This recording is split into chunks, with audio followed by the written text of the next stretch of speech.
Hey guys, I am here today with a new set of books that I read in November 2020. There were 13 in all, but there's actually not so many in this stack, so most of them were actually either an audiobook or Kindle. So what I'm going to do is I'm going to tell you about all of them, but I wanted to go through the ones that I physically have with me here to show you what they were first. So the first one was Mary and Martha by H.B. Moore. This is actually a new release that just came out maybe a month ago. And like it says, it's about the story of Mary and Martha, the two women that were sisters, that were Lazarus' sisters. So this was actually a really good story. I really enjoyed it. I've never actually read anything by H.B. Moore before, but I really enjoyed this book. And she has a lot of other biblical fiction, so I think I just found a new author. So if you guys are looking for something, this one is not too long. It's not like a really super long Conolyn cassette book or anything, but it's a really good story. So if you guys are looking for that, I highly suggest that.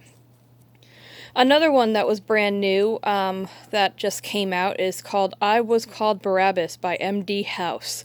So this one is actually about Barabbas, the man that we don't really know a whole lot about him other than that he was a thief and a murderer from the Bible, and that the people chose him over Jesus, which obviously was prophetic. This one was okay. I had my own problems with this book, but like I said, everybody's different. I didn't personally enjoy it just because it made Barabbas to be someone who actually ended up changing and repenting. And even though this is a really nice thought, I just personally don't believe the real Barabbas was like that and actually became a follower of Jesus. So, that's just my take on the book. So it was okay. It wasn't one that I would, highly recommend. This one is Bathsheba by Roberta Kell's Door. This one is actually a Guidepost book back from the 80s. So if you remember Guidepost, they actually did a biblical fiction series back in the late 80s, early 90s, and this is the one about Bathsheba. This was a really good read. I really liked this one, especially since it was from Guidepost. I actually have the original set of all the biblical fiction books from Guidepost from the 80s and 90s, so this was the first one I started, so I was really into this one. If you guys can find it, I actually was able to buy this online, but if you guys can find the set, it's a really good set. Okay, The Damascus Way by Davis Bunn and Janet Oak. This one was the final one in this Acts of Faith, and I finally was able to finish this one off this month. It was a really good read. I did like the book, and I liked the series. It probably wasn't my favorite series. I'd probably say it was about a 4. It wasn't anything that I would reread again. But this one takes place in the very early, the early church after Jesus' death. And then I was obviously into another Bathsheba book, and this one is by Jill Eileen Smith. This one has actually been sitting on my bookshelf for about a year now, so I figured, oh, well, if I'm reading another Bathsheba book, let's just see what another author's take on it was. This one was pretty good. I like Jill Eileen Smith's work, so I was really interested in this one. This one wasn't exactly how I pictured Bathsheba to be, but, everybody has their own speculations and differences and opinion on stuff like that.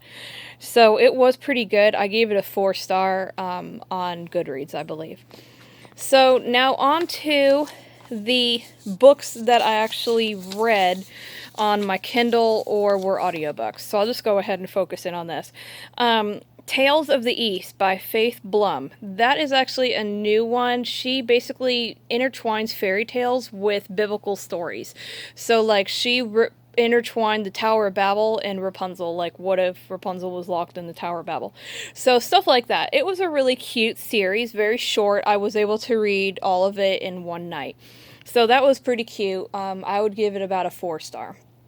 The Heart Changer by Jarm del Boko. That was a audiobook that I listened to on Audible, and it was pretty good. It was a middle grade audiobook, so I went through it pretty fast. I think it was only about 4 hours long. It was a really interesting book, and like I said, it was more suited for middle grade, so it didn't have extremely details, extreme details in it, but it was a really interesting take on forgiveness and how you can change your heart through any situation. The Peasant Queen by Ashton E. Darrow. This is actually not really what I would consider biblical fiction. It's a retelling of Esther in medieval times, but it was so good, it just blew my mind, and I had to go ahead and include it in this video. So I have to highly suggest it. If you love historical fiction and you love anything that's biblical retellings, you've got to check out that book. And I read that on Kindle. Just One Touch by Cynthia Connor Goyang. That was actually on Audible too. That is a story about the woman with the bleeding disorder in the Bible that Jesus heals and her struggle to be able to be healed. That was a really excellent book. I gave it 5 stars because it was really in depth with emotional feeling in it. So if you guys check that out on Audible, it was a really good read and the narrator did really well.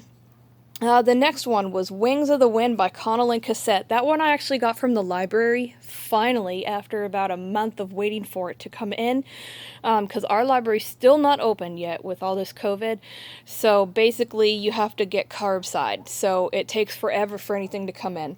So I finally got that one, and I finally was able to finish off the Out from Egypt series by her, and it was excellent. I highly suggest anything that Conolyn Cassette writes. Any of her books are just awesome. A Stolen Wife by Jennifer Jennings, another Bathsheba retelling, and this one was by Jennifer Jennings, and I actually read this on Kindle. I love Jennifer Jennings. I've read almost all of her books now. I think I'm missing about 4 that I haven't read so far, and I'm going to be starting on the last one of the Faith Finder series from her very shortly. So that one was a really good book too. But The Stolen Wife was pretty much what I thought the story was. I didn't really expect that Bathsheba would be an active participant in a whole lot of stuff. I think because she was portrayed as an innocent lamb in the Prophet Nathan's story. So to me, I think she was more along the lines of she couldn't refuse the king what he wanted, and she had no choice in the matter. So that was just my personal thought. Okay, and then I have 2 more, and these were actually brand new books that literally just came out today or coming out next year, but I was able to review them because I review books for different publishing houses. To Dwell Among Cedars by Conolyn Cassette. Guys, if you've never read Conolyn Cassette, I'm telling you right now, you gotta try her because the books are amazing. This one is a brand new series, and it is so good. It's the Covenant House series, and it was so good.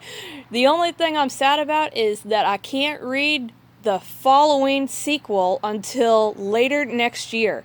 So that's the only thing I'm bummed about because it was so good. Now I have to see what happened. So that one's awesome. It takes place during the time where there was judges right before there was any kings. So there's no kings yet, and Samuel's still a judge. And then the very last one was Miriam's Song by Jill Eileen Smith. That one is a retelling of Miriam, the sister of Moses, and basically from her entire life, from the time that Moses is born all the way until the day she dies. This book skips a lot of years in between chapters. That was the only thing that kind of bothered me a little bit because it was hard to keep track of just how old everybody was getting. Because it did go through an entire lifetime. But it was an excellently written book. I highly suggest it when it comes out next year in 2021.